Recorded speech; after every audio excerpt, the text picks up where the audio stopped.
Good morning, my name is Peter from 1-800-Shutters. I've been in the business now about 12 years, and if ever I come across a situation that I don't know the answer to, there's only one man I call, Scott Sloan.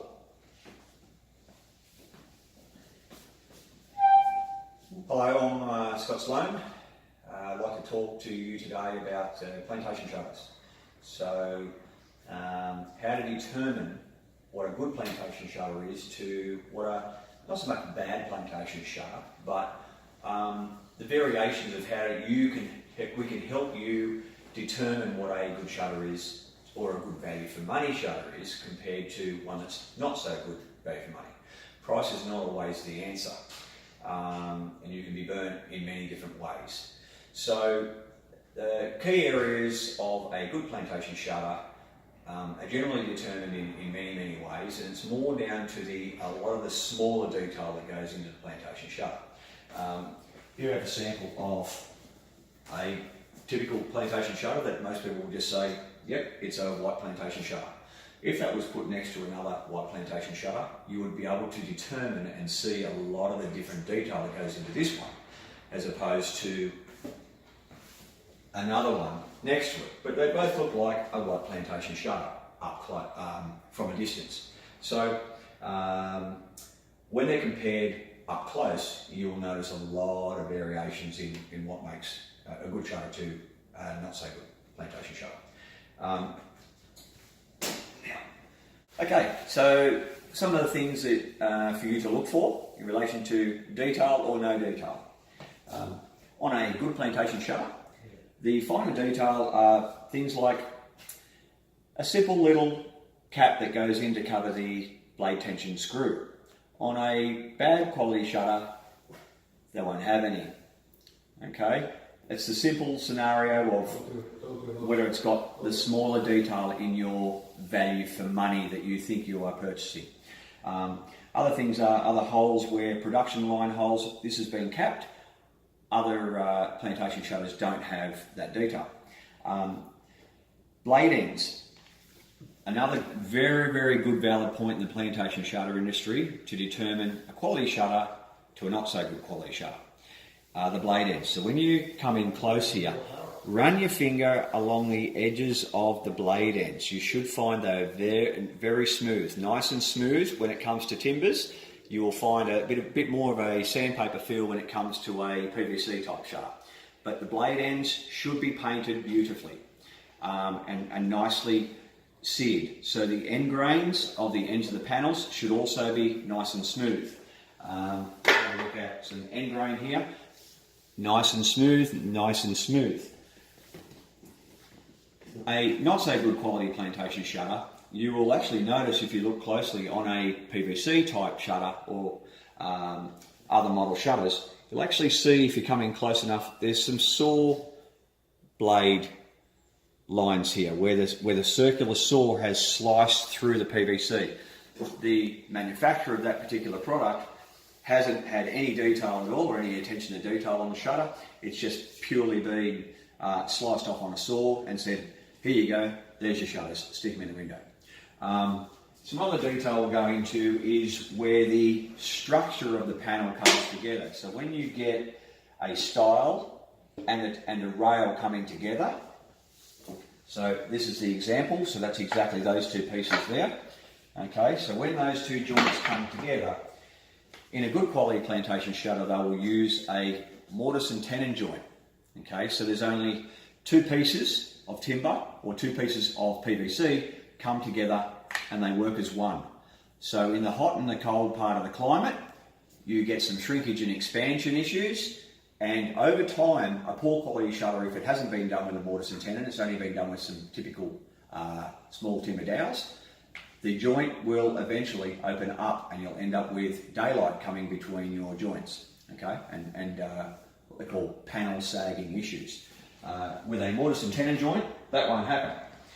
Now, other things to point out are the actual joints in the structure. So after it is actually had the structure done at the factory, they will fill the seams in between the stile and the rail in all of the joints. Turn it over, front and back, everywhere on it will be nicely sealed and nicely finished. In a not so good, or not so well finished plantation shutter, you will see some inherent variations with your seaming. If you come in close, it's not too bad across here, but then you get to here and you'll notice a big change in light. So there is actually a seaming defect in that plantation shutter there. This one here is actually pretty good, but automatically it's already showing some signs of variation. On the back here, this one here is a little bit more open than the other one as well. It's pretty bad along there, and then it gets better there. So there's some complete inconsistencies in the way that it's constructed. These are things that go to you to create value for money.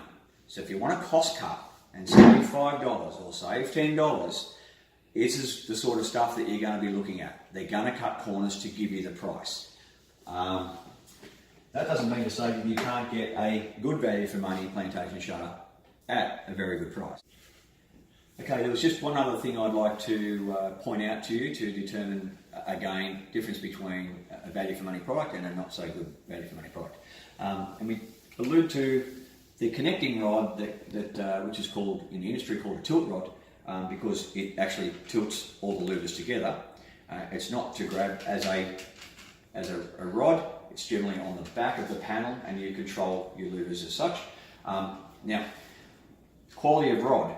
If you look closely down this rod here, you'll actually see it's very, very flimsy. Okay, this one even has a dent, has a bend in it. Not hard to do. The other thing is the manufacturing process, they put a small cut inside the blade, so where the tilt rod sits inside the blade. Now, there are many different shutters out there, and depending on how thick that tilt rod is, they might have upgraded the quality of the tilt rod, but that means the cut has to be deeper into your blade. If you're buying a timber shutter, that's a common thing to look out for as a possible problem that you will have down the track. By buying a timber shutter, if you have got an internal cut inside where the tilt rod is sitting, it will eventually, over time, create hairline fractures on the internal cut of that. And you could end up with a problem of a blade being needed to be replaced because of that crack line. Your tilt rod could possibly detach from the louver as well, becomes another problem for you. If the shutters have been installed over a period of around 4 or even longer, 4 months or even longer, paint variation that's been exposed to UV will change against your replacement blade, so you'll end up with the original panel and blade here and the original panel and blade here, but your replacement blade will stand out brighter because it was done in a completely different batch. So they're things to look out for. So this common problem here has created a problem for you later. So think about it. When it comes to a decent quality shutter, this particular type of construction has been done fairly well. The tilt rod is a lot stronger, so there's no flimsiness in that rod. They have not cut any of the blade away at all, so that won't pose a problem for you later to have to actually change that blade or have a fracture point or a jarring point through the louver. In actual fact, when you look at it, it actually tucks quite neatly into the side of the shutter, and this company here has actually routed out the side of the back of the stile. So when you look at it, you actually don't see the rod. We'll go back to detail again. So on this particular shutter here, we've got a different type of joining process. Now the joining process here, you can see it's sort of just been where the saw blade cuts were here across the rail. You can see lots of little air pockets and things like that in here. So you can see as I move that panel there, the joint actually opens up. Hopefully you can see that. I'm not sure whether you can, but there's a lot of movement in that panel. What that movement in that joint will create is issues where the panel, when it's been installed in an opening, will create what they call a panel sag. A decent structured panel should not have any panel sag at all. You might end up with some hinge jiggle or whatever after the installation or whatever, but the panel itself should not have any structural sag. So we'll put this, I'm going to try and do an example for you if it comes up or not. So I'll put that on the ground and try and flex this sideways. There is absolutely no movement in the panel whatsoever. We put that next to this one, just a little bit narrow, and we move this. We can see the joint here automatically trying to open here. See the joint open up? Okay, so this might be okay for 6, 18, maybe 2 or 3 years you might get out of it. But if there's a long-term purchase for value for money, again, we'll come back to the value for money, is that some shutters won't cut it over time. You'll probably find yourself paying for new ones later on. Okay, so another thing I wanted to point out for you when you do have, you are obtaining quotations of Plantation Shutters for your home, is variation in paint and paint finish. So there are many different types of paints used in the industry: nitrocellulose, 2-pack poly, or PU as they call it, polyurethane, similar to kitchens. And also there's water-based. Now there's a very big global push for water-based paints to be used in future. So there will be a massive change globally for Plantation Shutters in relation to the paints used in those, for multiple of reasons, i.e. being the ozone layer, occ health and safety in the workplace for the manufacturer workers that are spraying the paints. And water-based is a big push because it's environmentally friendly and also recyclable. A quality paint finish on a Plantation shutter. You will notice the difference of this if you feel and touch the sample panel that the salesperson in front of you is going to present to you. Make sure you don't touch it with your fingers, with the front of your fingers, but the back of your hand, and run the back of your hand across the surface of the style or the rub, and try and feel for what feels like kind of like a chalkboard effect or like a gyprock wall type effect. A little bit rough, not so silky smooth. A quality paint finish will have a beautiful finish and generally will have around about a semi-gloss sheen to it. So it means the manufacturer is confident in the painting ability of what they're producing, and they will back it up with a nice sheen, a nice luster. Now,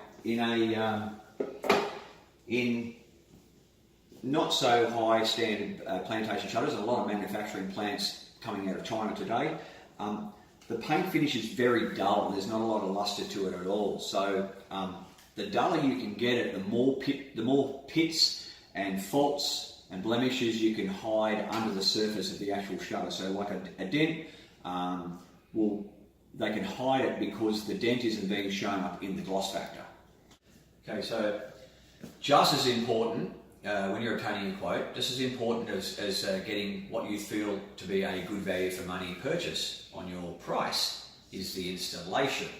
So in a lot of cases, there are many retailers out there that sell Plantation shutters, but is the installer quite capable of doing the install and fit for the value for money that what you're buying? So you can ask the retailer that you're getting a quote off for reassurances as to what qualifications they have in installing. Are they a carpenter? Are they a joiner? Have they been selling cars for the last 15 years? So that you sort of got a better idea on what kind of installation you can expect, because in a lot of cases a quality shutter can be let down by its install, and a poor quality shutter can actually be lifted.